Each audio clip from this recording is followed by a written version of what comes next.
Gaman að sjá ykkur, fundarstjóri.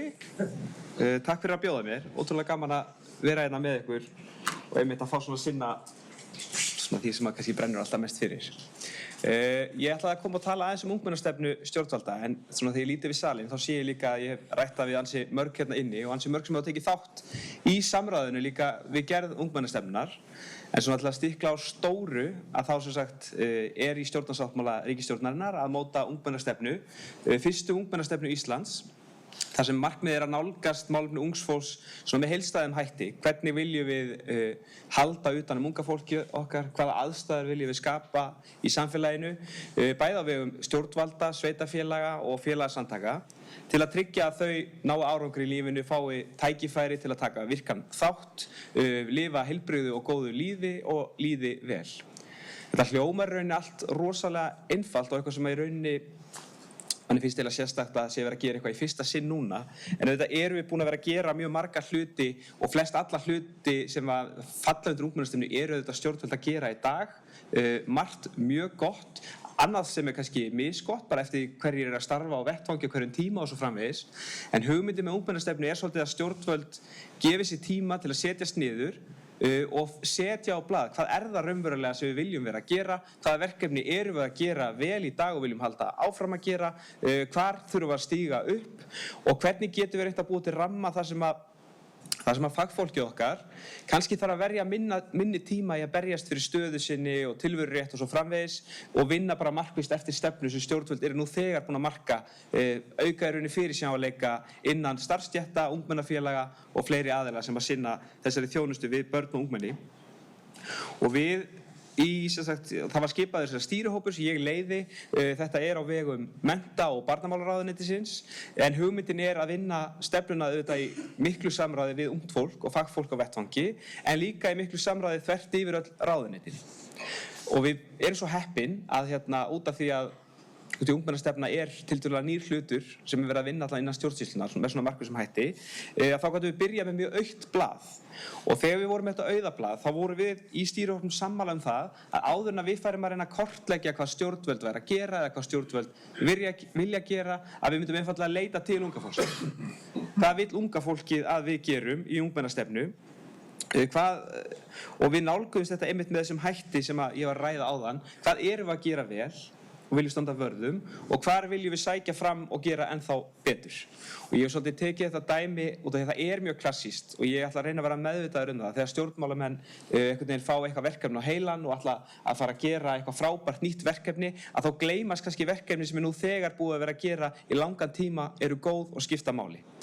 Og þess vegna höfum við nálgast allt samráð út frá þessum spurningum hvað erum við að gera vel og hvað viljum við gera betur. Þannig að við fáum líka þau skilaboð þá þjónustu sem við eigum bara að halda fram að gera vel.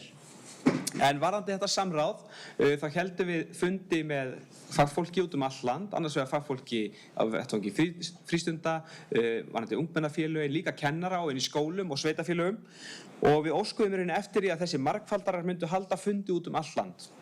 Þau myndu skapa vettvang fyrir unga fólkið í öruggu umhverfi þar sem þeim líður vel til að fara í gegnum mjög opna spurningar sem við byggum þá til. Þetta sem var skipt upp í ákveðna flokka sem í rauninni hugmyndi var með opna spurningar sem ættu í rauninni flest allt sem snýr, ef ekki allt sem snýr að lífi ungs fólks myndi rúmast innan þessa flokka. Og þessi flokkar voru réttind og virk þátttaka í samfélaginu, menntakerfið okkar, íþróttir, tómstundir, félagsstarf, menning og listir, heilbrigðiskerfi, heilsa, veljan, velferð og öryggi, atvinna og tækifæri, að eignast heimili og barneignir og alþjóðlegt samstarf. Og hugmyndin með þessum flokkum var í rauninni þetta ferðalag og ég er kannski ekki búin að nefna það að þessi ungmennastefna hugsuð fyrir árin 13 til 30 ára. Og það í rauninni hugmyndir svo að þetta eru svona þessi ár þar sem að börn byrja að fá aukið sjálfstæði, allt frá því að mega fara út af skólalóðinni, yfir í það að byrja að velja sér framhaldsskóla, byrja að vera á atvinnumarkaði, velja sér háskólanám, velja sér atvinnuvettvang, stofna jafnvel fjölskyldu eða kaupa sér fasteign. Og á þessu ferðalagi samfélagið með fjölbreyttum hætti að skapa aðstæður og styðja við unga fólkið, stundum mjög markvisst, stundum ómarkvisst, en hugmyndin alltaf þessi, hvernig ýtum við undir farsæld barna, veljaðan barna og að börn nái árangri og verði sjálfstæðir, sterkir, fullorðnir einstaklingar sem að geta, líka tekið virkan þátt í samfélaginu og gefið tilbaka til samfélagsins. Það svona þessi hringur sem við erum að búa til. Og þessi ungmennastefna á sem sagt að vera til næstu ára og við erum í þessu ferli. Samráðsgáttin í rauninni var opin þangað til í gær og ég var svona að renna yfir í gærkvöldi þær umsagnir sem að bárust og þær eru mjög fjölbreyttar. Þetta eru 40 umsagnir sem að bárust og þetta er allt frá ungmennaráðum utan að landi, Reykjavíkurráði, Hverfisráðin, þetta eru líka stofnanir, félagasamtök.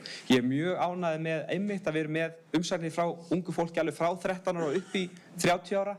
Við erum með umsagnir frá sérfræðingum sem að starfa með fólki, til dæmis fólki með eins og ÖBÍ sendir umsögn, ungu ÖBÍ, Rauði krossinn sem er sérstaka áherslu varðandi til dæmis börn af erlendum uppruna. Það er áhersla þarna á NEET-hópinn, fólk sem ekki taka þátt í vinnu og starfi og svo er það líka nemendafélög og ungmennaráð og jafnvel unglingahreyfingar stjórnmálaflokka sem að senda inn. Þannig að þetta er og Landssamband ungmennafélagi geti talið svo lengi. Þið þekkið þessa helstu leikendur. Þannig að ég tel að við séum komið mjög svona breiða sýn, svona náum til mjög breiðs hóps í þessu samráði.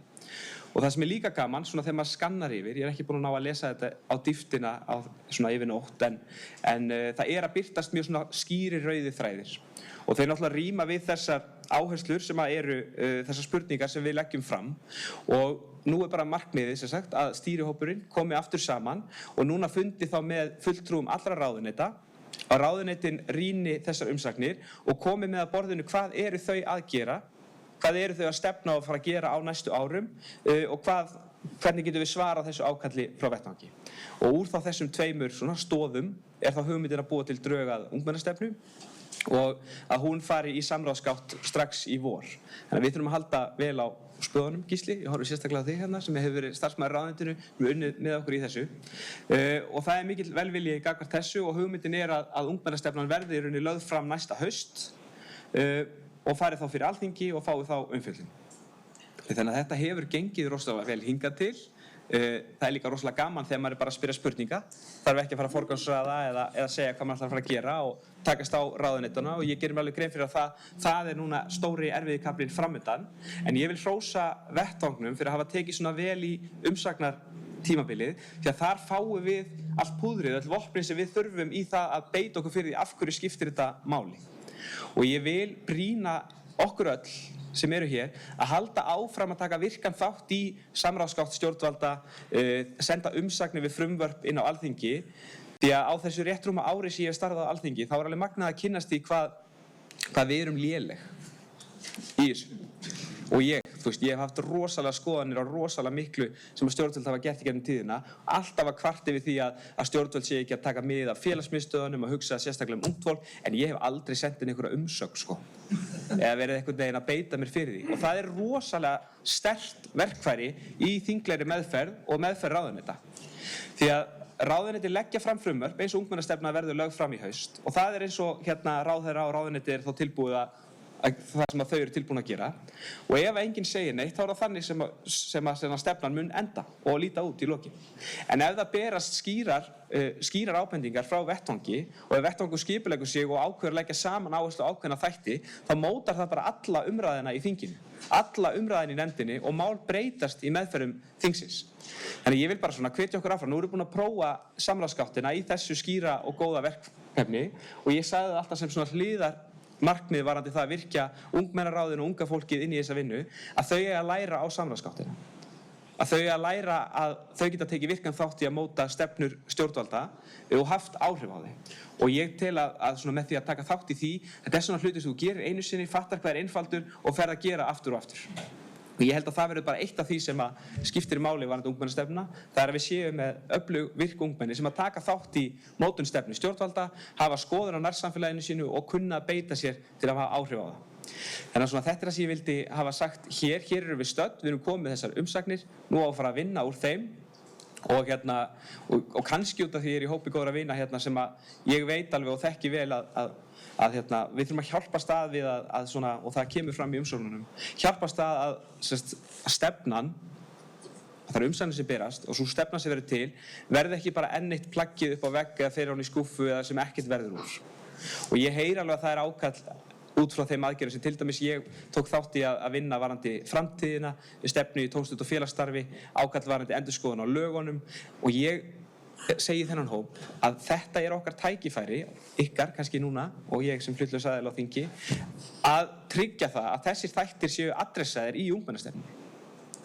Ef að þetta það sem skiptir máli fyrir ungt fólk, þá verður það líka að koma skýrt fram og marka það okkar plan hvernig á að uppfæra þessi lög, hvernig á að vinna eftir stefnunu tómstund og félagsstarf og ef að þið kallið ekki eftir því, hver á þá að gera það?